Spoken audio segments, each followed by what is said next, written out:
Good morning, good afternoon, good evening. कैसे आप सभी? होप सो कि आप सभी होंगे जोरदार। सबसे पहले तो मैं आप सभी को बहुत बहुत बधाई देता हूं कि आप लोगों ने सीएमए का फाउंडेशन, जो आपका सीएमए का फर्स्ट स्टेज है, आपने उसको क्लियर किया। And now you are a student of CMA intermediate. CMA intermediate की ये जो आपकी यात्रा है, ये दो ग्रुप में बटी हुई है, फर्स्ट ग्रुप और सेकंड ग्रुप। हमारे पास फर्स्ट ग्रुप में भी 4 सब्जेक्ट है और सेकंड ग्रुप में भी हमारे पास 4 सब्जेक्ट है। फर्स्ट ग्रुप का सबसे इम्पोर्टेंट और सबसे ज्यादा स्कोरिंग सब्जेक्ट, जिसके बारे में आज हम बात करना स्टार्ट करने वाले हैं, और वो सब्जेक्ट है कॉस्टिंग, जिसको हम कॉस्ट अकाउंटिंग भी कहते हैं। ये हमारे फर्स्ट ग्रुप का सबसे लास्ट पेपर है और सीएमए के लिए, पूरी सीएमए के लिए सबसे खास पेपर है। क्यों खास है? क्योंकि हमारी इंस्टीट्यूट बेसिकली इसी सब्जेक्ट के लिए बनी हुई है, कॉस्ट अकाउंटिंग। तो ये सब्जेक्ट सीएमए स्टूडेंट के लिए सबसे ज़्यादा इंपॉर्टेंट है। अगर मैं दूसरे सब्जेक्ट के बारे में बात करूं, चाहे मैं इनकम टैक्स के बारे में बात करूं, चाहे मैं आपको लॉ के बारे में बात करूं, चाहे मैं आपके लिए फाइनेंस के बारे में बात करूं, चाहे मैं आपके अकाउंटिंग की बात करूं, इन सबसे सबसे ज़्यादा इम्पोर्टेंट जो है वो है हमारे लिए सब्जेक्ट कॉस्ट अकाउंटिंग, मतलब कॉस्टिंग। तो ये सब्जेक्ट इम्पोर्टेंट भी है, हमारे प्रोफेशन के लिए सबसे इम्पोर्टेंट सब्जेक्ट भी है, और सबसे अच्छी बात है ये सब्जेक्ट सबसे ज़्यादा स्कोरिंग सब्जेक्ट भी है। तो हमें इस सब्जेक्ट को हमारे प्रोफेशन के लिए भी पढ़ना है, तैयार करना है, और हमें इसको एग्ज़ाम के हिसाब से भी अच्छी तरीके से तैयार करना है। तो आज हम इस सब्जेक्ट को स्टार्ट करेंगे, और सबसे पहले आज हम बात करने वाले हैं कि ये जो कॉस्ट अकाउंटिंग का जो सब्जेक्ट है वो बेसिकली सब्जेक्ट है क्या, इस सब्जेक्ट में हमें दे क्या रखा है, हम इस सब्जेक्ट में क्या पढ़ने वाले हैं, क्या ये प्रैक्टिकल सब्जेक्ट है, क्या ये थियोरिटिकल सब्जेक्ट है, और अगर प्रैक्टिकल सब्जेक्ट है तो ये किस टाइप का प्रैक्टिकल सब्जेक्ट है, इन सब के बारे में आज हम डिस्कस करेंगे। हम डिस्कस करेंगे इस सब्जेक्ट के सिलेबस के बारे में कि हमें कौन कौन से चैप्टर दे रखे हैं, कितने चैप्टर्स दे रखे हैं, और हम इस पूरे कोर्स को ऑलमोस्ट कितने घंटे में कंप्लीट करने वाले, इन सब के बारे में आज हम डिस्कस करने वाले।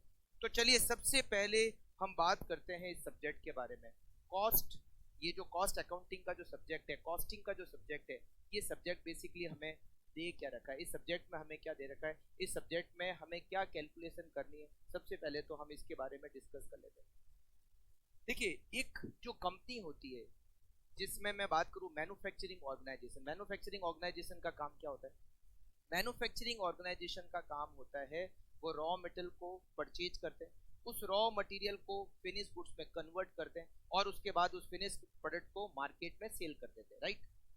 ये जो बड़ा बिजनेस होता है, छोटे बिजनेस की मैं बात नहीं कर रहा, मैं बात कर रहा हूँ बड़े बिजनेस की। ये जो बड़ा बिजनेस होता है उसमें क्या किया जाता है, हर एक काम करने के लिए अलग अलग डिपार्टमेंट बनाया जाता है, हर एक काम करने का एक सेपरेट डिपार्टमेंट। फॉर एग्जाम्पल हमारे पास एक डिपार्टमेंट है जिसका नाम है प्रोडक्शन डिपार्टमेंट। प्रोडक्शन डिपार्टमेंट का काम क्या होता है? प्रोडक्शन डिपार्टमेंट का काम होता है रॉ मटेरियल को फिनिश गुड्स में कन्वर्ट करना, मतलब इसका काम केवल और केवल प्रोडक्शन पे कॉन्सेंट्रेट करना है, प्रोडक्शन का काम करना है, रॉ मटेरियल को फिनिश गुड्स में कन्वर्ट करना है, इसके अलावा इसका कोई काम और नहीं होता।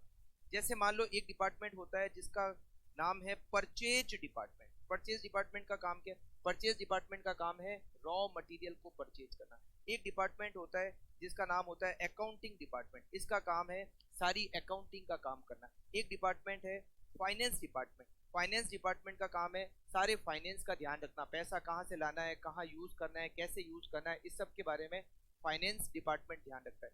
एक डिपार्टमेंट होता है सेल्स डिपार्टमेंट, इसका काम होता है सेल्स का ध्यान रखना। एक डिपार्टमेंट होता है मार्केटिंग डिपार्टमेंट, इसका काम होता है मार्केटिंग का ध्यान रखना। एक डिपार्टमेंट होता है टैक्स डिपार्टमेंट, टैक्स की सारी फॉर्मेलिटी को कंप्लीट करना, चाहे वो इनकम टैक्स हो, चाहे वो जीएसटी हो, उससे बारे में सारे काम कुछ करना। एक होता है लेबर डिपार्टमेंट, लेबर डिपार्टमेंट का काम होता है लेबर से रिलेटेड जो भी काम है वो सारे करना। और एक डिपार्टमेंट जो हमारे लिए सबसे इंपॉर्टेंट है और वो हमारा डिपार्टमेंट है, उस डिपार्टमेंट का नाम है cost and management accounting department. हम जो ये सीएमए पढ़ रहे हैं, हमारा जो काम है वो बेसिकली ये जो डिपार्टमेंट मैंने सबसे लास्ट में लिखा है, cost and management accounting department, हमारा काम इस डिपार्टमेंट से रिलेटेड। अगर हमें ये समझ में आ जाए कि ये डिपार्टमेंट करता क्या है, तो हमें हमारे सब्जेक्ट का मतलब भी समझ में आ जाएगा, हमें ये भी समझ में आ जाएगा कि सीएमए करता क्या है, बेसिकली सीएमए का काम क्या होता है। तो ये जो कॉस्ट एंड मैनेजमेंट अकाउंटिंग का डिपार्टमेंट है, इसका काम क्या है? प्रोडक्शन डिपार्टमेंट का मतलब समझ में आता है, उसको मटेरियल का मतलब उसको फिनिश गुड्स का प्रोडक्शन करना है। परचेज डिपार्टमेंट नाम से समझ में आता है, परचेज करना है, रॉ मटेरियल को परचेज करना है। अकाउंटिंग डिपार्टमेंट का काम समझ में आता है, फाइनेंस डिपार्टमेंट का काम समझ में आता है, सेल्स डिपार्टमेंट का काम समझ में आता है, मार्केटिंग डिपार्टमेंट का काम समझ में आता है। ये जो cost and management accounting department है, ये डिपार्टमेंट क्या होता है और ये डिपार्टमेंट क्या काम करता है? अगर हम इसके काम को समझ गए तो हमने हमारे इस सब्जेक्ट को समझ लिया और हमें ये भी समझ में आ जाएगा कि हमें इस सब्जेक्ट में बेसिकली करना क्या है। तो सीएमए बनने के बाद जब आप सीएमए कंप्लीट करोगे तो आपको मेन जो जिस डिपार्टमेंट से कनेक्ट होना है वो डिपार्टमेंट है कॉस्ट अकाउंटिंग का डिपार्टमेंट। अब ये डिपार्टमेंट करता क्या? देखिए, कॉस्ट अकाउंटिंग डिपार्टमेंट के काम क्या है? पहला सबसे मेजर काम, कैलकुलेशन ऑफ कॉस्ट। इसका सबसे मेन काम होता है कॉस्ट को कैलकुलेट करना। जैसे मान लो एक कंपनी है, एक कंपनी ये मान लेते हैं कैलकुलेटर बनाती है। इस कैलकुलेटर को बनाने में कितनी कॉस्ट लगी, इस कैलकुलेटर को बनाने में कितने रुपए की लेबर लगी, इस कैलकुलेटर को बनाने में कितने रुपए का मटेरियल लगा, इस कैलकुलेटर को बनाने में जो अदर एक्सपेंडिचर है वो कितने लगे, इन सब के बारे में पता करना और एक कैलकुलेटर को बनाने में हमारी टोटल कॉस्ट क्या लगेगी उसको कैलकुलेट करना, ये हमारा सबसे पहला काम है। तो हम जो प्रोडक्ट बनाते हैं, हम एक प्रोडक्ट बनाते हैं, दो प्रोडक्ट बनाते हैं, हो सकता है दो से ज्यादा 5 10 20 प्रोडक्ट बनाते हैं, हर एक प्रोडक्ट को बनाने की कॉस्ट क्या होती है हमें उसको कैलकुलेट करना होता है। अब आप कहेंगे ये कॉस्ट क्यों कैलकुलेट करते हैं? कॉस्ट को कैलकुलेट करने का सबसे जो मेजर बेनिफिट होता है, सबसे जो मेन रीजन होता है वो होता है सेलिंग प्राइस को कैलकुलेट करना। हम सेलिंग प्राइस कैसे कैलकुलेट करते हैं? जैसे हमने ये कैलकुलेटर बना दिया, अब हम इस कैलकुलेटर को बनाकर मार्केट में बेचेंगे। इस कैलकुलेटर को मार्केट में कितने पर सेल करेंगे, इसकी सेलिंग प्राइस कैसे कैलकुलेट होगी? इसकी सेलिंग प्राइस को कैलकुलेट करने के लिए हमें सबसे पहले इस कैलकुलेटर की कॉस्ट को कैलकुलेट करना पड़ेगा। हमें ये पता करना पड़ेगा कि इस कैलकुलेटर को बनाने की कॉस्ट क्या थी। एक कैलकुलेटर की कॉस्ट अगर हमें पता चल जाए, हम उसमें हमारा रीजनेबल प्रॉफिट जो होगा वो ऐड करेंगे and the result is selling price per unit. तो सेलिंग प्राइस पर यूनिट को कैलकुलेट करना है तो इसके लिए आपको पहले क्या पता करना पड़ेगा? इसके लिए आपको सबसे पहले तो कॉस्ट को कैलकुलेट करना पड़ेगा। हमारे डिपार्टमेंट का तीसरा काम, ये जो कॉस्ट अकाउंटिंग डिपार्टमेंट है इसका तीसरा मेजर काम, कॉस्ट कंट्रोल। कॉस्ट कंट्रोल, देखिए आज के टाइम में बिजनेस में सरवाइव कौन करता है? जिसकी सेलिंग प्राइस रीजनेबल हो। रीजनेबल का मतलब एज पर प्रोडक्ट क्वालिटी आपकी सेलिंग प्राइस होनी चाहिए और वो सेलिंग प्राइस रीजनेबल होनी चाहिए। अगर आपने ओवर सेलिंग प्राइस, बहुत ज्यादा सेलिंग प्राइस चार्ज कर ली तो आप मार्केट में कंपटीशन में टिक नहीं पाओगे। हो सकता है कोई अच्छी क्वालिटी का प्रोडक्ट कम रेट पर बेचकर चला जाएगा और आपकी सेल बिल्कुल से खत्म हो जाएगी। तो अगर आपको मार्केट में टिके रहना है तो आपकी सेलिंग प्राइस ज्यादा नहीं होनी चाहिए। अच्छा, मार्केट प्राइस कम भी नहीं, सेलिंग प्राइस जो है वो कम भी नहीं होनी चाहिए, क्योंकि अगर सेलिंग प्राइस कम हो गई तो आप प्रॉफिट कैसे अर्न करोगे? अल्टीमेटली तो बिजनेस करके हम प्रॉफिट अर्न करना चाहते हैं। तो प्रॉफिट कमाने के लिए हमें रीजनेबल सेलिंग प्राइस मतलब कुछ ना कुछ तो रीजनेबल कमाना ही पड़ेगा। तो कॉस्ट कंट्रोल, जब तक कॉस्ट कंट्रोल नहीं करेंगे, अगर अगर हमारी कॉस्ट ज्यादा होगी तो दिखती बात है हमारी सेलिंग प्राइस भी ज्यादा होगी। तो selling price should be reasonable. और सेलिंग प्राइस रीजनेबल कब होगी? सेलिंग प्राइस रीजनेबल तभी होगी जब हमारी कॉस्ट रीजनेबल होगी। ये जो डिपार्टमेंट है कॉस्ट अकाउंटिंग डिपार्टमेंट, ये डिपार्टमेंट हर एक एक्सपेंडिचर का एनालाइज करता है। मटेरियल की कॉस्ट कितनी लग रही है और कितनी लगनी चाहिए, लेबर की कॉस्ट कितनी लग रही है कितनी लगनी चाहिए, हर एक एक्सपेंडिचर का एनालिसिस किया जाता है। कौन सा खर्चा ज्यादा लग रहा है, इसको कैसे कंट्रोल किया जाए, इसको कैसे कम किया जाए, और कौन सा खर्चा और कम हम कर सकते हैं, इफेक्टिवली कम कर सकते हैं, बिना प्रोडक्ट की क्वालिटी को खराब किए हम कॉस्ट को कैसे रिड्यूस कर सकते हैं। ये कंटिन्यूस काम है और ये कंटिन्यूस काम कौन करता है? कॉस्ट अकाउंटिंग डिपार्टमेंट करता है। तो cost accounting department cost control करने का काम करता है, जिससे कि हमारी कॉस्ट कम रहेगी, और अगर हमारी कॉस्ट कम रहेगी तो हमारी सेलिंग प्राइस भी कम रहेगी। सेलिंग प्राइस कम रहेगी, रीजनेबल सेलिंग प्राइस रहेगी, तो मार्केट में सरवाइव कर पाएंगे। तो कॉस्ट कंट्रोल ये हमारा तीसरा मेजर फंक्शन है हमारे डिपार्टमेंट का। चौथा मेन काम होता है help in decision making. Help in decision making. देखिए बिजनेस में डिसीजन कौन लेता है? Top management.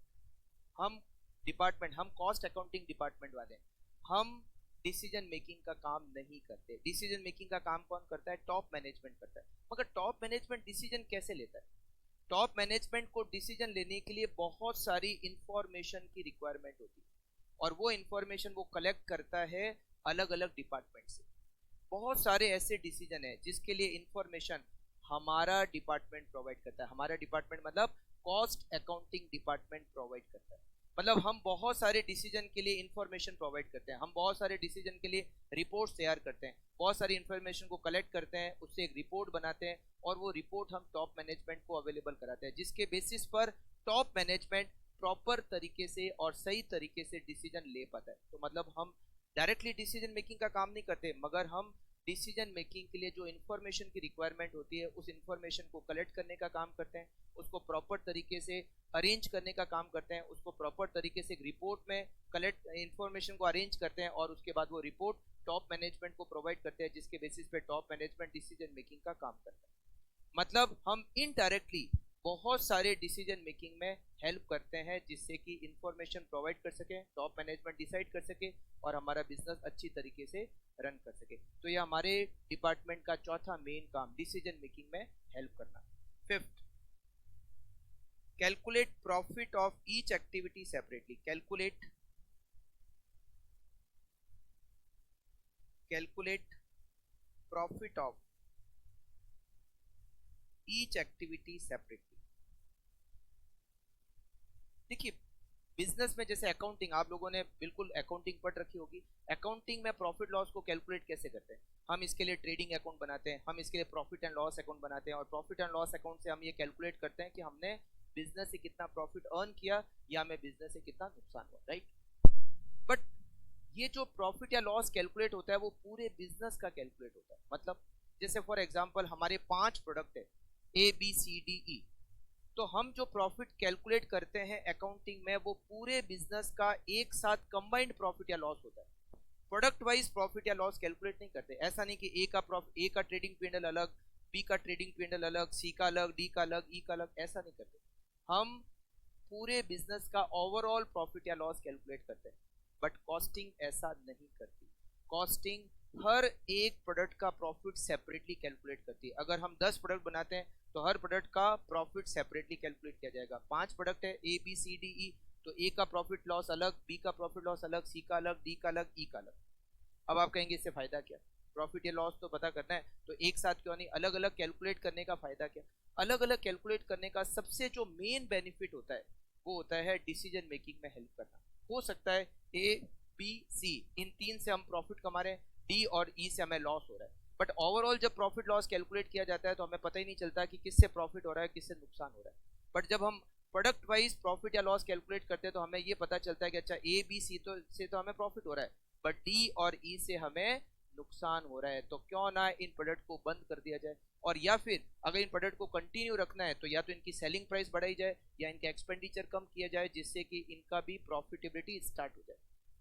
तो जब प्रोडक्ट वाइज प्रॉफिट कैलकुलेट होता है, जब प्रोडक्ट वाइज प्रॉफिट या लॉस कैलकुलेट होता है, तो हम उस प्रोडक्ट के बारे में आसानी से डिसीजन मेकिंग का काम कर सकते हैं। बट जब ओवरऑल प्रॉफिट या लॉस कैलकुलेट होता है तो प्रोडक्ट वाइज हम डिसीजन मेकिंग करने का काम नहीं कर सकते। तो कॉस्टिंग क्या करता है, हर एक प्रोडक्ट का प्रॉफिट या लॉस अलग अलग सेपरेटली कैलकुलेट करता है।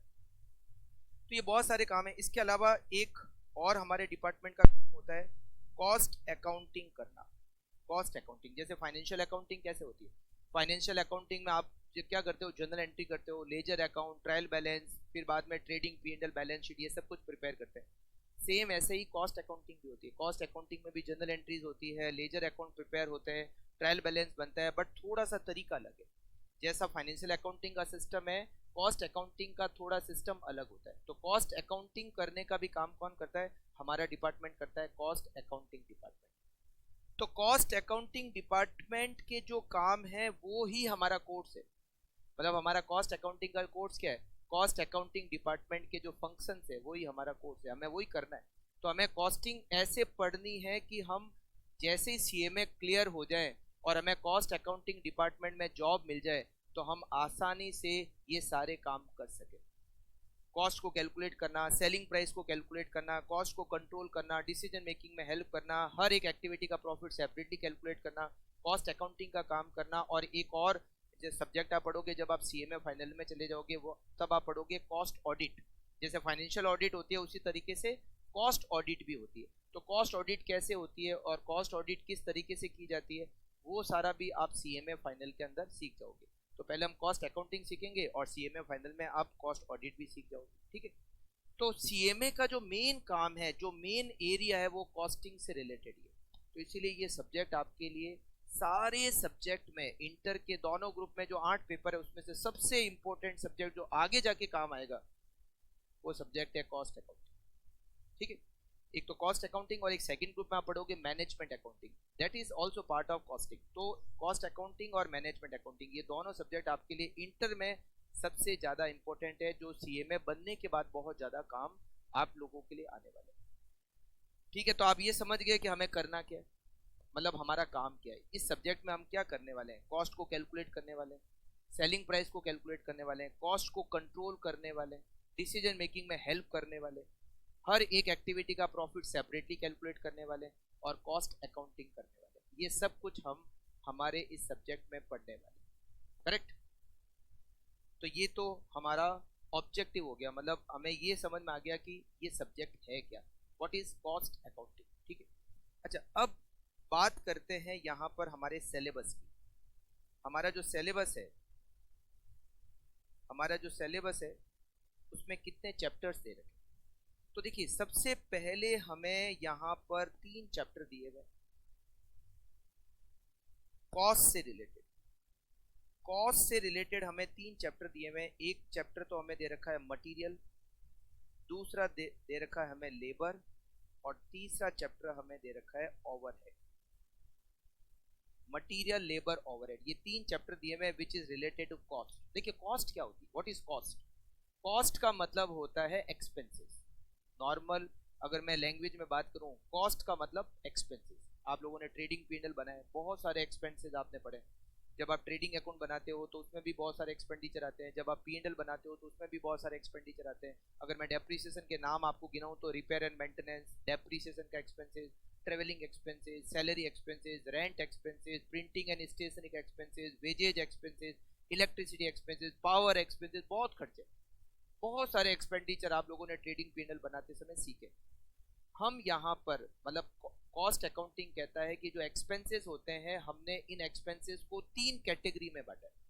हमने सारे एक्सपेंसेस को 3 कैटेगरी में बांटा है। एक एक्सपेंडिचर जिसको हम कहते हैं मटेरियल कॉस्ट, मतलब रॉ मटेरियल की कॉस्ट। दूसरा एक्सपेंडिचर होता है जिसको हम कहते हैं लेबर कॉस्ट, मतलब वेजेज। और इन 2 एक्सपेंडिचर को छोड़कर बाकी के जो खर्चे हम उसको कहते हैं ओवरहेड। क्या कहते हैं, ओवरहेड। ओवरहेड को हम वापस से 3 कैटेगरी में बांटते हैं। एक होता है फैक्ट्री ओवरहेड। क्या होता है, फैक्ट्री ओवरहेड। दूसरा होता है एडमिनिस्ट्रेटिव ओवरहेड। कौन सा ओवरहेड, एडमिनिस्ट्रेटिव ओवरहेड। और तीसरा होता है selling and distribution overhead. Selling and distribution overhead. 3 overhead होते हैं, मतलब मटेरियल और वेजेज की कॉस्ट को छोड़कर बाकी के जो खर्चे हैं हमने उनको 3 नाम दिए, फैक्ट्री ओवरहेड, एडमिनिस्ट्रेटिव ओवरहेड और सेलिंग एंड डिस्ट्रीब्यूशन ओवरहेड। मतलब ओवरहेड होते हैं, ओवरहेड 3 तरह के होते हैं।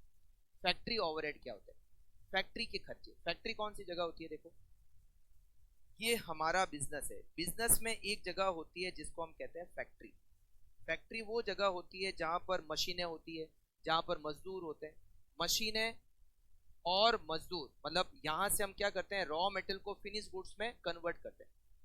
Worker with the help of machine raw material को फिनिश गुड्स में कन्वर्ट करते हैं।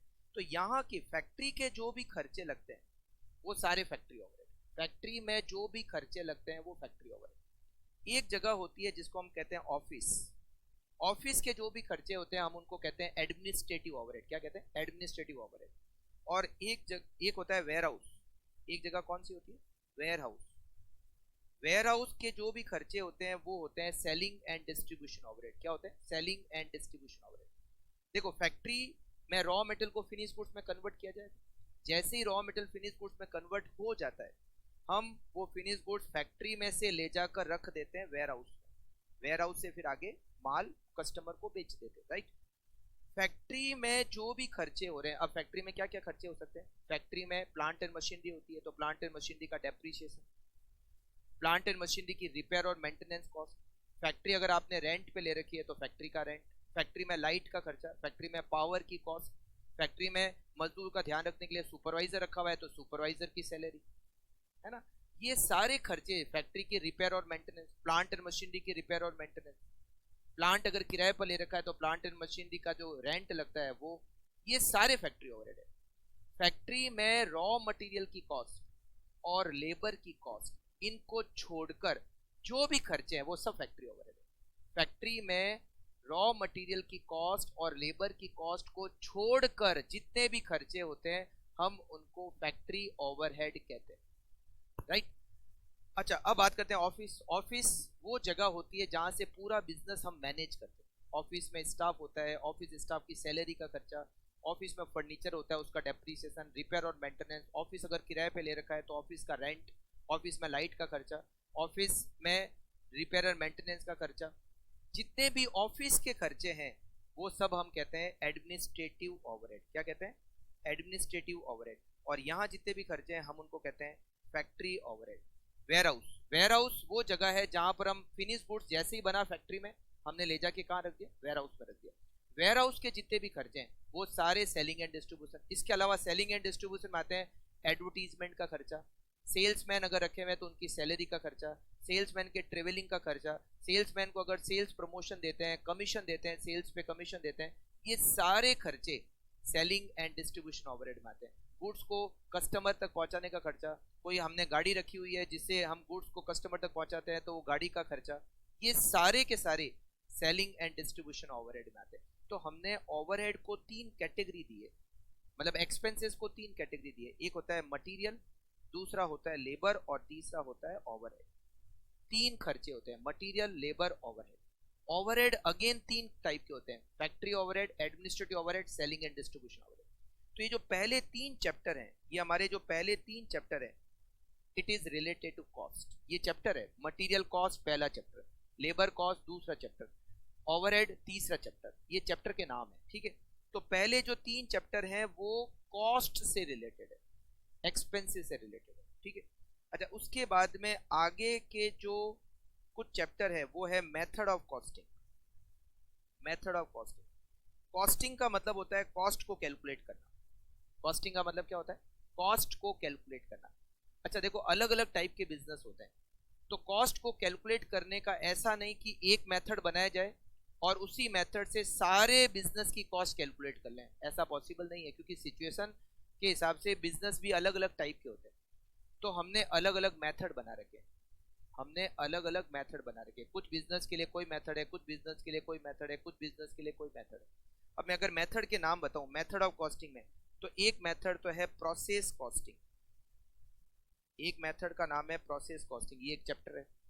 एक मेथड का नाम है सर्विस कॉस्टिंग, ये भी एक मेथड है, सर्विस कॉस्टिंग। एक मेथड का नाम है कॉन्ट्रैक्ट कॉस्टिंग, कॉन्ट्रैक्ट कॉस्टिंग, ये भी एक मेथड है। इसके बाद में एक मेथड का नाम है, आपको बताऊं, joint product and by product, joint product and by product, ये भी आपका एक मेथड हो गया। फिर एक मेथड है यूनिट कॉस्टिंग, यूनिट कॉस्टिंग जिसमें हमें कॉस्ट शीट दे रखी है। क्या दे रखी है? Cost sheet, unit costing. इसमें इस चैप्टर का नाम कॉस्ट शीट भी हो सकता है।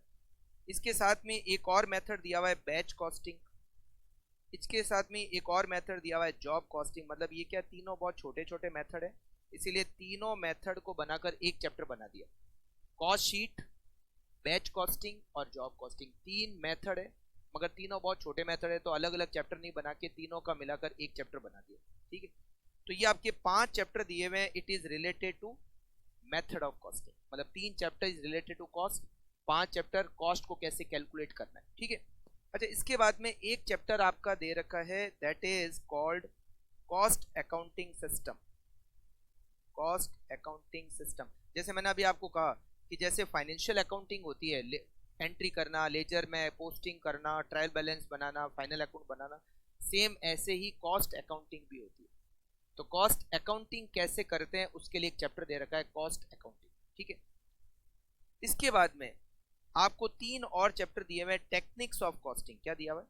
अच्छा, इसमें केवल ये एक ही है, कॉस्ट अकाउंटिंग सिस्टम में एक ही चैप्टर है कॉस्ट अकाउंटिंग, मतलब कॉस्ट अकाउंटिंग में आपको एक ही चैप्टर दिया हुआ है कॉस्ट अकाउंटिंग। अच्छा, फिर बाद में techniques, techniques of costing, costing की कुछ टेक्निक्स दे रखी है, जिसमें एक टेक्निक दे रखी है बजटरी कंट्रोल, एक टेक्निक का नाम है बजटरी कंट्रोल, दूसरी टेक्निक का नाम है स्टैंडर्ड कॉस्टिंग, स्टैंडर्ड कॉस्टिंग, और तीसरी टेक्निक का नाम है मार्जिनल कॉस्टिंग, मार्जिनल कॉस्टिंग। ये तीन टेक्निक है कॉस्टिंग की, ठीक है।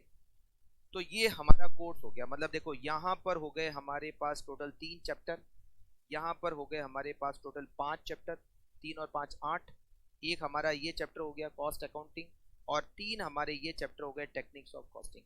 तो 3 5 8 1 9 और 3 12, ये हमारे हो गए टोटल 12 चैप्टर। इसके अलावा एक चैप्टर हमें यहाँ पर दे रखा है, जिसको हम कह सकते हैं चैप्टर नंबर 13, ये दे रखा है कॉस्ट अकाउंटिंग स्टैंडर्ड। क्या दे रखा है? Cost accounting standards. ये थियरी का चैप्टर दे रखा है।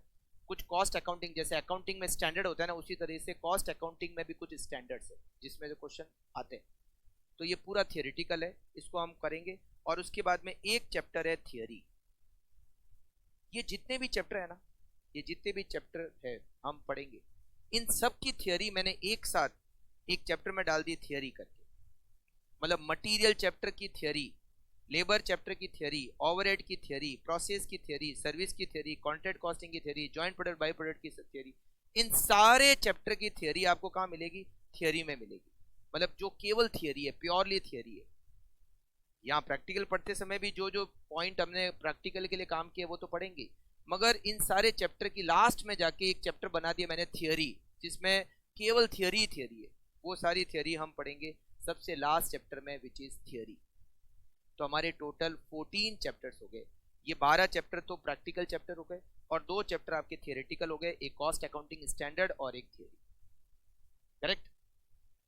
तो ये अपना सिलेबस क्लियर, 14 चैप्टर्स है, 12 चैप्टर प्रैक्टिकल और 2 चैप्टर प्योरली थियरी। ठीक। अब जो एग्जाम में क्वेश्चन आते हैं, आप कहोगे कि क्या थियरी के क्वेश्चन आते हैं, क्या ये प्रैक्टिकल सब्जेक्ट है? थियोरेटिकल सब्जेक्ट मैं आपको बता दूं, ये प्रैक्टिकल सब्जेक्ट है, बिल्कुल प्रैक्टिकल सब्जेक्ट है। तो प्रैक्टिकल सब्जेक्ट है, तो आपको इस प्रैक्टिकल सब्जेक्ट को उसी पॉइंट ऑफ व्यू से समझना है, उसी पॉइंट ऑफ व्यू से पढ़ना है। बट ऐसी बात नहीं है कि पूरा 100 नंबर का पेपर प्रैक्टिकली आता है, ऐसा नहीं। कुछ थियरी के क्वेश्चन भी इसमें आते हैं, है ना। कुछ ऑप्शन में छोड़ सकते हो, कुछ ऐसे, मतलब आपको मुझे ऐसा, मैं जनरल ट्रेंड के हिसाब से कह सकता हूँ कि आपको 15 से 20 नंबर के क्वेश्चन थियरी के करने पड़ सकते हैं। 15-20 मैं आपको ऑन एन एवरेज, हो सकता है इससे 5-10 नंबर के कम भी हो और 5-10 नंबर के ज्यादा भी करने अटेंड पड़ जाए। तो आपको ऑलमोस्ट 15-20 नंबर के थियरी के क्वेश्चन अटेंड करने पड़ सकते हैं, चाहे वो एमसीक्यू में आ सकते हैं क्वेश्चन थियरी के, या फिर आगे कुछ सब्जेक्टिव करके क्वेश्चन आ सकते हैं। ठीक है। अच्छा, जो आपका पेपर आता है 100 नंबर का ये पेपर है, उसमें 30 मार्क्स के आपके एमसीक्यू आते हैं और 70 मार्क्स का सब्जेक्टिव आता है। ये जो मैंने आपको थियरी के क्वेश्चन बताया 15 से 20 नंबर के, उसमें से कुछ एमसीक्यू में आ जाएंगे, कुछ इस सब्जेक्टिव वाले पेपर में आ जाएंगे। ठीक है। तो आपको थियरी भी पूरी पढ़नी है, थियरी छोड़नी नहीं है, क्योंकि बहुत बार प्रैक्टिकल पेपर अगर भारी आता है तो थियरी हमारे लिए एक तरीके से, वो कहते हैं ना कि संकट मोचन का काम करेगी, कहीं ना कहीं आपको इस सब्जेक्ट को पास करने में हेल्प करेगी। हाँ, अगर सारे प्रैक्टिकल आपको आते हैं तो बहुत अच्छी बात है, आप पूरा प्रैक्टिकल पेपर अटेंड करो, थियरी के क्वेश्चन कम से कम अटेंड करने की कोशिश करो। बट अगर प्रैक्टिकल भारी आ रहा है, या फिर आपको 1-2 क्वेश्चन समझ में नहीं आ रहे प्रैक्टिकल के, तो फिर आपको थियरी करनी पड़ेगी। तो वो सारी थियरी हम डिस्कस करेंगे, क्लास में डिस्कस करेंगे, आपको अपने हिसाब से नहीं पढ़नी है, मैं आपको बताऊंगा, हर एक थियरी को एक्सप्लेन करूंगा, आपको बस उसको याद करना पड़ेगा। ठीक है। चलिए, ये आपकी क्लियर है। पेपर कैसे आता है? 30 नंबर का एमसीक्यू, 70 मार्क्स का सब्जेक्टिव आता है। सब्जेक्टिव में कुछ 1-2 मतलब 10-12 नंबर के थियरी के क्वेश्चन आ सकते हैं, बाकी के प्रैक्टिकल होते हैं, और एमसीक्यू में भी 5-10 नंबर के एमसीक्यू थियरिटिकल आ सकते हैं, बाकी के प्रैक्टिकल होते हैं। ठीक है।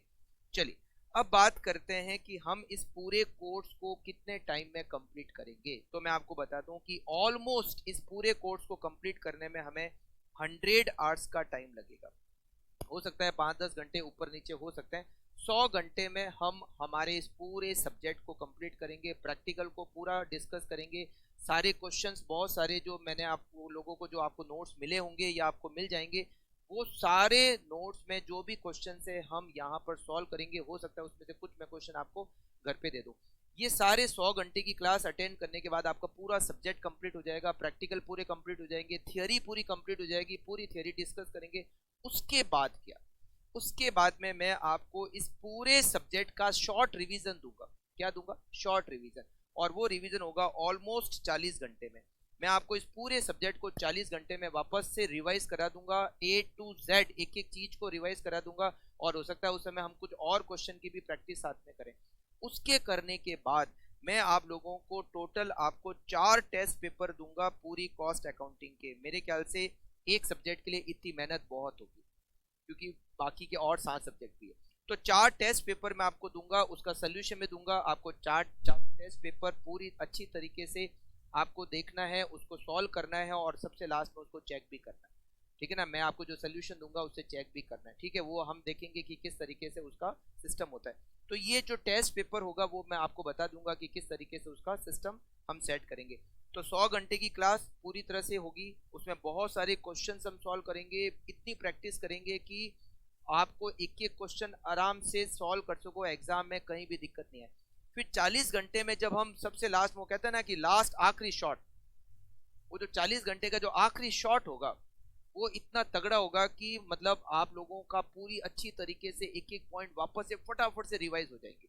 और उसमें जो बेसिक और मेन मेन जो क्वेश्चन है उसको हम वापस से रिवाइज भी कर लेंगे। मतलब 40 घंटे की क्लास में हम मेन मेन क्वेश्चन जो एग्जाम में बहुत ज्यादा फ्रिक्वेंटली आते हैं उनको पूरी तरह से रिवाइज कर लेंगे और पूरा कॉन्सेप्ट फटाफट से रिवाइज भी कर लेंगे। तो 40 घंटे की जो लास्ट क्लास होगी, इस 100 घंटे के बाद जब आप ये 40 घंटे की क्लास अटेंड करोगे तो इस 140 घंटे में आपका सब्जेक्ट इतना तगड़ा मजबूत हो जाएगा कि आपको कॉस्टिंग के अलावा कुछ अच्छा सब्जेक्ट समझ में भी नहीं आएगा। आपको लगेगा कि हमारा जो सबसे बेस्ट सब्जेक्ट है, जो हमारा सबसे अच्छा दोस्त वाला सब्जेक्ट है, वो कॉस्ट अकाउंटिंग की है। और मैं आपको बता दूं कि अपना CMA का कोर्स का जो मेन जो सब्जेक्ट है वो कॉस्ट अकाउंटिंग का सब्जेक्ट है। ठीक है? चलिए, उसके बाद में टेस्ट पेपर लेंगे तो आपका एक तरीके से रिवीजन टाइप ऐसा हो जाएगा, आपको ये पता चल जाएगा कि मैं कैसे पेपर। अच्छा, ये जो मैं टेस्ट पेपर दूंगा वो 100 नंबर का टेस्ट पेपर होगा, हर एक टेस्ट पेपर 100 नंबर का होगा। और जैसा एग्जाम का पेपर पैटर्न आता है मैं उसी टाइप से दूंगा, जिससे कि आपको ये पता चल जाए कि 3 घंटे में आप पेपर सॉल्व कर पाते हो, नहीं कर पाते हो, और क्या मार्क्स आपके आ सकते हैं, कितनी आपकी तैयारी है, कैसी आपकी तैयारी है, ये सब कुछ आपको पता चल जाएगा जब आप ये टेस्ट पेपर से सॉल्व करोगे आराम से बैठ के। अगर आपने इस टेस्ट पेपर में बहुत अच्छे मार्क्स लेकर आ गए तो आप मान के चलो एग्जाम में भी आप पास हो। मतलब 90% आप श्योर हो सकते हो कि अगर इन 4 टेस्ट पेपर में आप बहुत अच्छी तरीके से पास हो रखे हो, 60-70 से ऊपर मार्क्स लेके आ रहे हो, तो 90% आपके एग्जाम में भी 70-80 से मार्क्स ज्यादा ही आएंगे। ओके, चलिए अब हम बात करते हैं, ये जो आपका सब्जेक्ट है इसके लिए आपको मिलेंगे नोट्स। इसके लिए आपको क्या मिलेंगे? नोट्स मिलेंगे। ये जो नोट्स होगा उसमें सारा कॉन्सेप्ट दे रखा है, आपको हाथ से कुछ भी लिखने की जरूरत नहीं है। लिखते हो तो बहुत अच्छी बात है, क्योंकि बहुत बार लिखने से याद हो जाता है, बट बाई चांस अगर आप लिख नहीं पाते हो तो हर एक चीज को मैंने खुद ने आपको नोट्स में लिख कर दिया है। मतलब आप अगर नोट नहीं भी कर रहे हो, मैं जब आपको पढ़ाऊंगा तो आप कोई नोट नहीं भी करो तो भी आपका वो वहां पर पूरा का पूरा कॉन्सेप्ट मैंने जो नोट्स है उसमें दे रखा है, तो आपको नोट करने की वैसे जरूरत नहीं है, बट रिकमेंडेड है कि आपको साथ साथ में नोट करना चाहिए, जिससे कि आपको याद होता रहेगा साथ साथ में। ठीक है? फिर हम क्वेश्चंस करेंगे, हर चैप्टर के बहुत सारे क्वेश्चंस करेंगे। मैं आपको बता दूं हर चैप्टर के 20 क्वेश्चन, 25 क्वेश्चन, कुछ कुछ चैप्टर में 40-45 क्वेश्चंस भी है। तो हम वो सारे क्वेश्चंस क्लास में सॉल्व करेंगे, एक एक क्वेश्चंस को सॉल्व करेंगे, जिससे कि हमारा अच्छी तरीके से पूरा जो प्रैक्टिस हो जाए। ठीक है? तो कॉन्सेप्ट और क्वेश्चंस ये नोट्स आपको मिलेंगे। इसके बाद में ये जो 40 घंटे की मैं क्लास लूंगा उसका एक एक्स्ट्रा नोट्स मैं आपको दूंगा, जिससे कि 40 घंटे की क्लास में आप मेन मेन क्वेश्चन पर ही फोकस कर सको। और उसके बाद में ये 4 टेस्ट पेपर है, इसके नोट्स आपको बहुत लास्ट में मिलेंगे, जब आपका एग्जाम आने वाला होगा उससे करीब करीब करीब 1.5 मंथ पहले ही आपको ये 4 टेस्ट पेपर मिलेंगे, जिससे कि आप आराम से तैयारी करके उसको पेपर को अटेंड करके देख सको कि हम एग्जाम में कितने नंबर कितने मार्क्स लेके आने वाले। ठीक है? तो बिल्कुल क्लियर है कैसे होगा, किस तरीके से होगा, कैसे कोर्स चलेगा, ये सब कुछ मैंने आपको बताया। अब इसके बारे में एक छोटा सा जो कॉन्सेप्ट है वो मैं आपको बता देता हूँ, और उसके बाद में आज की क्लास को यहीं पर एंड करेंगे और मिलेंगे नेक्स्ट क्लास में हम सबसे पहले जो चैप्टर स्टार्ट करने वाले, मैं आपको बता दूं, मटेरियल स्टार्ट नहीं करने वाले। हम सबसे पहले एक अच्छा सा, सुंदर सा, प्यारा सा, छोटा सा चैप्टर स्टार्ट करने वाले हैं, जिससे कि हमारा कॉन्फिडेंस बिल्ड हो कि yes I can do this. ठीक है ना। तो सबसे पहले हम स्टार्ट करने वाले हैं हमारा चैप्टर नंबर ये जॉइंट प्रोडक्ट बाई प्रोडक्ट। सबसे पहले हम इस चैप्टर से स्टार्ट करेंगे, फिर आगे से आगे देखते जाएंगे कि कौन कौन सा चैप्टर हमें करना है। ठीक है, चलिए आगे मैं आपको बता दूं कि यहाँ पर हमारा जो कॉस्टिंग है उसमें एक कॉस्ट शीट बनती है। जैसे फॉर एग्जांपल, जैसे आप अकाउंट्स पढ़ते हो तो ट्रेडिंग P&L बनते हैं, राइट। तो यहाँ पर भी एक कॉस्ट शीट बनती है। उस कॉस्ट शीट का फॉर्मेट आपके लिए जानना जरूरी है। वैसे तो इसके लिए पूरा एक चैप्टर दे रखा है, वो मैंने आपको बताया था, यूनिट जॉब बैच कॉस्टिंग। उसमें कॉस्ट शीट ही दे रखी है, मेन कॉस्ट शीट ही दे रखी है। बट आप एक बार फिर से यहाँ पर मैं आपको इनिशियली भी एक बार कॉस्ट शीट का फॉर्मेट बता देता हूँ, क्योंकि कहीं ना कहीं जब हम ज्वाइंट प्रोडक्ट पढ़ेंगे या आगे कुछ और चैप्टर पढ़ेंगे तो हो सकता है कि इसका छोटा मोटा कॉन्सेप्ट आपके काम आए। ठीक है, देखो कॉस्ट शीट में सबसे पहले हम खर्चा लिखते हैं मटेरियल कंज्यूम्ड। क्या लिखते हैं? Material consumed. रॉ मटेरियल कितना कंज्यूम किया, मतलब रॉ मटेरियल का एक्सपेंडिचर। फिर हम लिखते हैं इसमें डायरेक्ट वेजेज मतलब हमारी लेबर की कॉस्ट। फिर हम इसमें लिखते हैं डायरेक्ट एक्सपेंसेस। एक डायरेक्ट एक्सपेंसेस भी होता है, वो आगे जाके डिस्कस करेंगे अपन। ठीक है, ये तीनों जब मिलते हैं ना तब बनती है प्राइम कॉस्ट। क्या बनती है? Prime cost. हमने एक नाम दिया है प्राइम कॉस्ट। इसमें हम ऐड करते हैं फैक्ट्री के ओवरहेड। मैंने आपको बताया फैक्ट्री ओवरहेड क्या होते हैं। ओवरहेड तीन टाइप के होते हैं, फैक्ट्री, एडमिनिस्ट्रेटिव और सेलिंग एंड डिस्ट्रीब्यूशन। हम इसमें ऐड करते हैं फैक्ट्री के ओवरहेड ऐड करते हैं। ये देखो, ये कॉस्ट शीट हम डिटेल में बहुत डिस्कस करने वाले हैं आगे जाके, जब हम चैप्टर पढ़ेंगे, जब हम ये यूनिट जॉब और बैच कॉस्टिंग का चैप्टर पढ़ेंगे तो उसमें कॉस्ट शीट बहुत अच्छी तरीके से वापस से डिस्कस करने वाले हैं। मगर मैं आपको यहाँ पर एक बेसिक आइडिया दे रहा हूँ, जिससे कि जब हम चैप्टर पढ़ेंगे, क्योंकि हम यूनिट जॉब बैच कॉस्टिंग का चैप्टर बहुत बाद में पढ़ेंगे, तो अभी एक बार इनिशियली आपको थोड़ा सा आइडिया दे रहा हूँ कॉस्ट शीट के बारे में, जिससे कि आपको कहीं ना कहीं अगर कुछ कॉन्सेप्ट आता है इसका तो आपको ध्यान रहे कि ये क्या होता है। फैक्ट्री ओवरहेड ऐड करते हैं तो ये जो अमाउंट आता है, फिर इसमें हम ऐड करते हैं, फिर हम इसमें ऐड करते हैं opening stock work in progress. देखो, तीन तरह के स्टॉक होते हैं। एक होता है रॉ मटेरियल का स्टॉक, एक होता है वर्क इन प्रोग्रेस का स्टॉक, मतलब सेमी फिनिश गुड्स, कुछ काम हो चुका है, कुछ काम बाकी है, उसको हम कहते हैं वर्क इन प्रोग्रेस। तो एक स्टॉक होता है रॉ मटेरियल का स्टॉक, एक होता है वर्क इन प्रोग्रेस का स्टॉक, और एक होता है फिनिश गुड्स का स्टॉक। तो opening stock work in progress को यहाँ ऐड करते हैं अगर है तो, और उसमें से लेस करते हैं closing stock work in progress. क्या लेस करते हैं? Closing stock work in progress. तो जो रिजल्ट आता है हम उसको कहते हैं फैक्ट्री कॉस्ट। क्या कहते हैं? हम उसको कहते हैं फैक्ट्री कॉस्ट। उसमें हम ऐड करते हैं एडमिनिस्ट्रेटिव ओवरहेड। क्या ऐड करते हैं? हम उसमें ऐड करते हैं एडमिनिस्ट्रेटिव ओवरहेड। एडमिनिस्ट्रेटिव ओवरहेड को ऐड करने से जो हमें मिलता है हम उसको कहते हैं कॉस्ट ऑफ प्रोडक्शन। क्या कहते हैं? Cost of production. हम उसको प्रोडक्शन की कॉस्ट कहते हैं। कॉस्ट ऑफ प्रोडक्शन में हम ऐड करते हैं ओपनिंग स्टॉक फिनिश गुड्स। क्या ऐड करते हैं? ओपनिंग स्टॉक फिनिश गुड्स, और हम उसमें से लेस करते हैं closing stock finish goods. Closing stock finish goods, opening stock finish goods add किया, closing stock finish goods less किया, जो रिजल्ट आता है हम उसको कहते हैं कॉस्ट ऑफ गुड्स सोल्ड। क्या कहते हैं? Cost of goods sold. इसमें हम ऐड करते हैं सेलिंग एंड डिस्ट्रीब्यूशन ओवरहेड। जो भी हमारे सेलिंग एंड डिस्ट्रीब्यूशन ओवरहेड है हम उसमें ऐड करते हैं। Selling and distribution overhead add करने के बाद जो रिजल्ट आता है उसको हम कहते हैं टोटल कॉस्ट, या फिर हमने उसको एक और नाम दिया है, हम उसको कहते हैं कॉस्ट ऑफ सेल्स। क्या कहते हैं? कॉस्ट ऑफ सेल्स, या फिर आप इसको कह सकते हो total cost. Cost of sales के बाद में हम लिखते हैं सेल्स, जिससे हमें मिल जाता है प्रॉफिट या लॉस। प्रॉफिट या फिर लॉस। ये एक कॉस्ट शीट का एक बेसिक फॉर्मेट मैंने आपको बताया, कहीं ना कहीं पर काम आएगा। वैसे बहुत डिटेल में पढ़ेंगे, और इसके लिए एक चैप्टर भी है यूनिट जॉब बैच कॉस्टिंग, तो वहां पर अभी मैंने आपको बहुत एक बेसिक आइडिया दिया है कि क्या होता है। तीन एक्सपेंडिचर मिलते हैं, डायरेक्ट मटेरियल, डायरेक्ट वेजेज और डायरेक्ट एक्सपेंसेस, ये तीनों मिलकर प्राइम कॉस्ट आती है। उसमें ऐड होता है फैक्ट्री के खर्चे, उसमें ऐड होता है opening stock work in progress, less होता है closing stock work in progress, तो जो रिजल्ट आता है उसको कहते हैं फैक्ट्री कॉस्ट, मतलब वर्क्स कॉस्ट। उसमें ऐड करते हैं एडमिनिस्ट्रेटिव ओवरहेड, तो रिजल्ट आता है उसको कहते हैं कॉस्ट ऑफ प्रोडक्शन। उसमें ऐड होता है opening stock finish goods, less होता है क्लोजिंग स्टॉक फिनिश गुड्स, तो आता है रिजल्ट, उसको कहते हैं कॉस्ट ऑफ गुड्स सोल्ड। उसमें ऐड करते हैं सेलिंग एंड डिस्ट्रीब्यूशन ओवरहेड, तो रिजल्ट आता है कॉस्ट ऑफ सेल्स, सेल्स लिखते हैं और रिजल्ट आता है उसको कहते हैं प्रॉफिट या लॉस। हम चैप्टर को बहुत आराम से पढ़ने वाले हैं। ये जो आज आप मेरी स्पीड देख रहे हो उस स्पीड से हम नहीं पढ़ने वाले, बहुत आराम से एक एक पॉइंट को डिस्कस करते हुए, एक एक क्वेश्चन को आराम से सॉल्व करते हुए आगे बढ़ने वाले, तभी हमें 100 घंटे लगेंगे। हाँ, बट जब हम 40 घंटे का रिवीजन करेंगे तो उस 40 घंटे के रिवीजन में हम बहुत फास्ट चलने वाले, फटाफट से सारा कॉन्सेप्ट डिस्कस करेंगे, तभी तो 40 घंटे में पूरा कॉन्सेप्ट हम वापस से एक बार फटाफट से रिवाइज कर लेंगे, ठीक है। तो बहुत आराम से चैप्टर पढ़ने वाले, एक एक चैप्टर को बहुत ध्यान से पढ़ने वाले। अच्छा, एक चीज और मैं आपको यहाँ पर बता दूं जो आगे जाके हो सकता है कुछ आपके काम आए, और वो है हम ये जो टोटल एक्सपेंसेस होते हैं, मतलब हमारे जितने भी एक्सपेंसेस है टोटल कॉस्ट, हम उसको एक और क्लासिफिकेशन, एक और तरह से क्लासिफिकेशन कर सकते हैं। एक होती है वेरिएबल कॉस्ट। क्या होती है?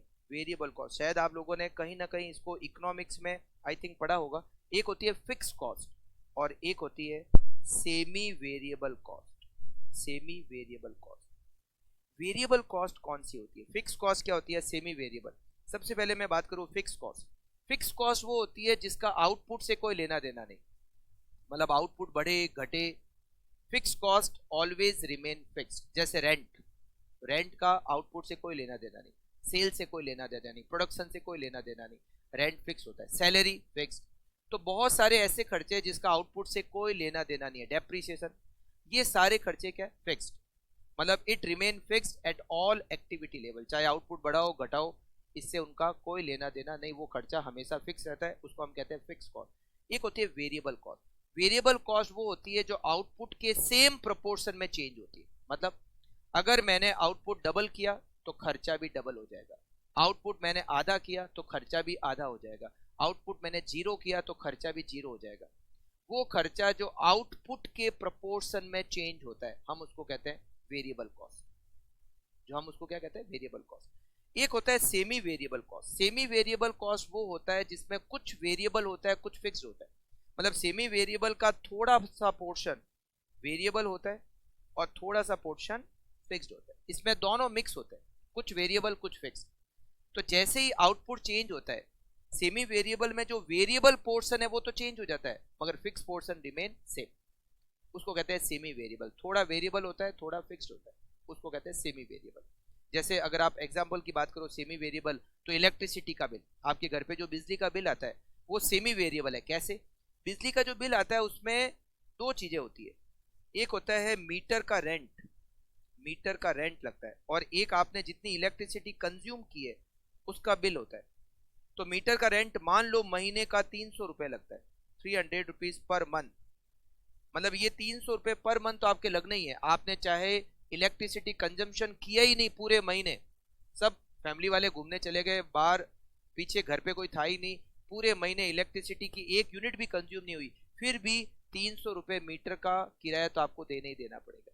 और एक होता है कि आपने जितनी यूनिट कंज्यूम की उसका पैसा, आपने ज्यादा यूनिट कंज्यूम की तो ज्यादा पैसा देना पड़ेगा, कम यूनिट कंज्यूम की तो कम पैसा देना पड़ेगा, ये दोनों मिलकर आपका इलेक्ट्रिसिटी का बिल होगा। तो कुछ वेरिएबल है कुछ फिक्स है, it is called semi variable. Fixed होता है वो तो फिक्स ही रहता है चाहे कितनी भी एक्टिविटी हो, और वेरिएबल एक्टिविटी के प्रोपोर्शन में चेंज होता है, आउटपुट के प्रोपोर्शन में चेंज होता है, आउटपुट डबल तो खर्चा भी डबल, आउटपुट आधा तो खर्चा भी आधा, आउटपुट जीरो तो खर्चा भी जीरो, हम उसको कहते हैं वेरिएबल कॉस्ट।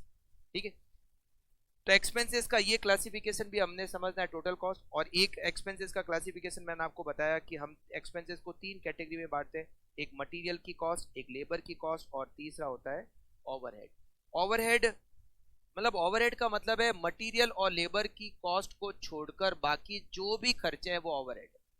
अच्छा, ओवरहेड तीन टाइप के होते हैं, एक तो फैक्ट्री के ओवरहेड, एक एडमिनिस्ट्रेटिव ओवरहेड और एक सेलिंग एंड डिस्ट्रीब्यूशन ओवरहेड। ये थोड़े कुछ बेसिक चीजें हैं जो हमने डिस्कस की, और फिर अब हम नेक्स्ट क्लास में मिलेंगे, और नेक्स्ट क्लास में हम स्टार्ट करने वाले हैं चैप्टर जो मैंने बताया आपको, joint product by product.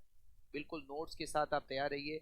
Next class में हम स्टार्ट करेंगे चैप्टर जॉइंट। अच्छा, आपको इसके लिए क्या करना है, एक रजिस्टर लेना है, एक अच्छा सा मोटा सा रजिस्टर लेना है, कम से कम जिसमें 250-300 पेज हो सकता है एक रजिस्टर से काम चल जाए, और हो सकता है एक से ज़्यादा रजिस्टर भी आपको लगने पड़े। तो 250-300 पेज का एक रजिस्टर ले लेना, अच्छा सा रजिस्टर, और उस रजिस्टर से आपको स्टार्ट करना है, ठीक है।